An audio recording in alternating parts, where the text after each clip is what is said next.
They smile while they destroy you. Not with fire, not with swords, but with something colder, quieter, and infinitely more effective. Compliance wrapped in kindness, domination masked as benevolence.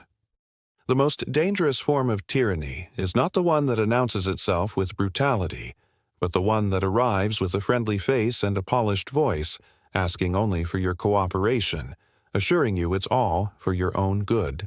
This is the theater of power in the modern world.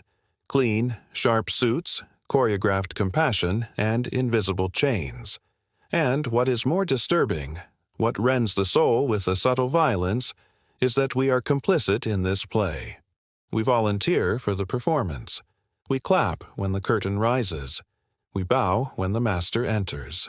The philosophical roots of this dynamic reach far back into the chasms of Plato's cave, where shadows dance on the walls and prisoners accept illusion as reality.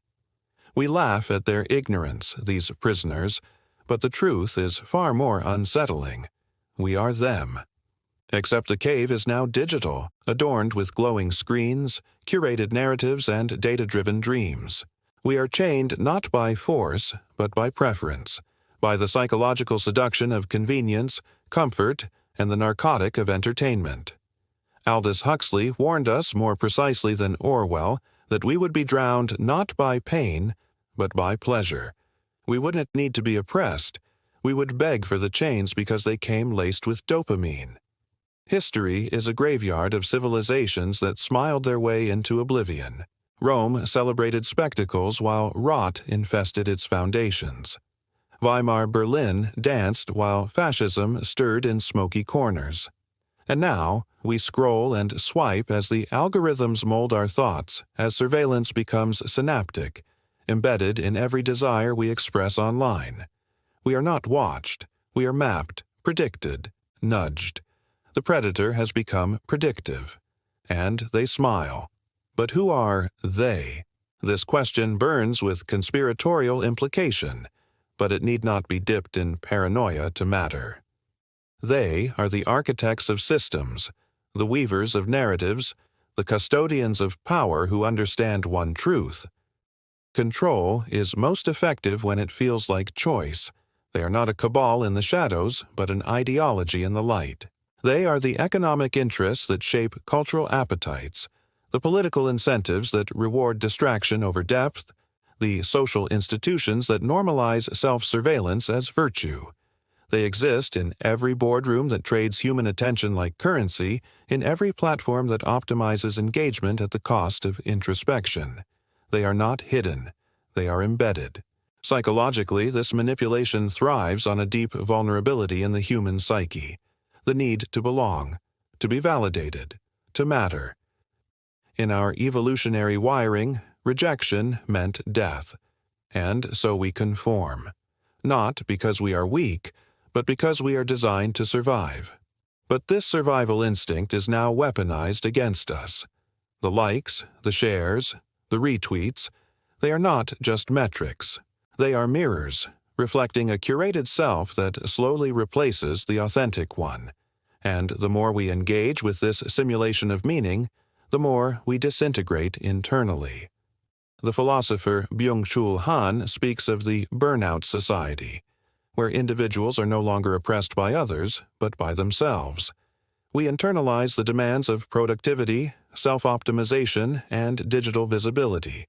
We become both the prisoner and the warden. The smile becomes our own, and we destroy ourselves to maintain it. This is the most insidious form of destruction, one that masquerades as self-improvement. We post our achievements, our routines, our gratitude, and behind the screen, we crumble. Culturally, we have been primed for this performance.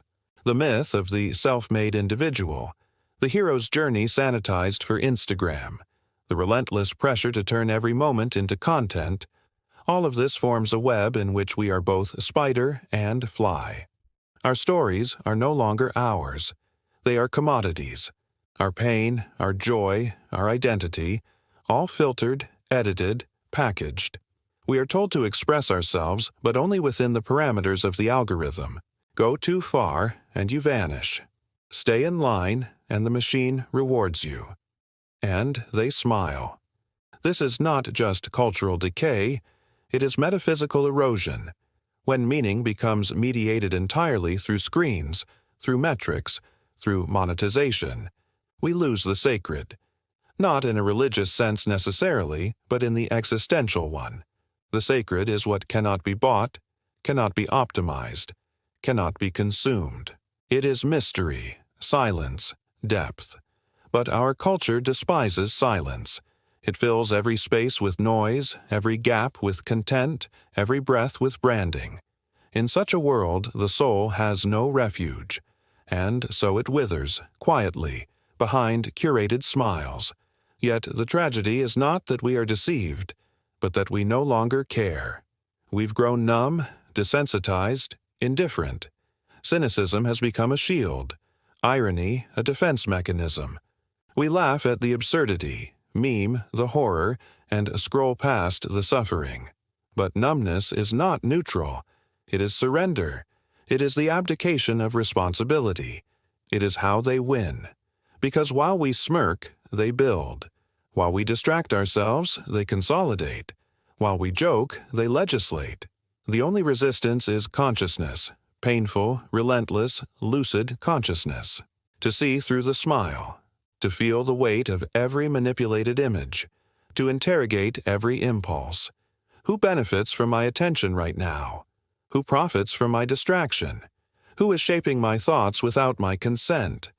This resistance is not glamorous, it is lonely, it is slow, it does not trend, but it is the beginning of reclamation. We must become archaeologists of our own minds, excavating beliefs we didn't choose, desires implanted by advertising, fears seeded by propaganda. We must embrace the discomfort of not knowing, the anguish of existential clarity, the humility of recognizing how profoundly we have been shaped. Only then can we begin to reshape ourselves. Only then can we cease to be the product and become again the person. Historically, every awakening begins with disillusionment. It is the rupture of a dream, the moment the mask slips. And that moment, though terrifying, is sacred. It is when you begin to see the smile for what it is, a smokescreen for control, a velvet glove over a clenched fist. It is not enough to see it.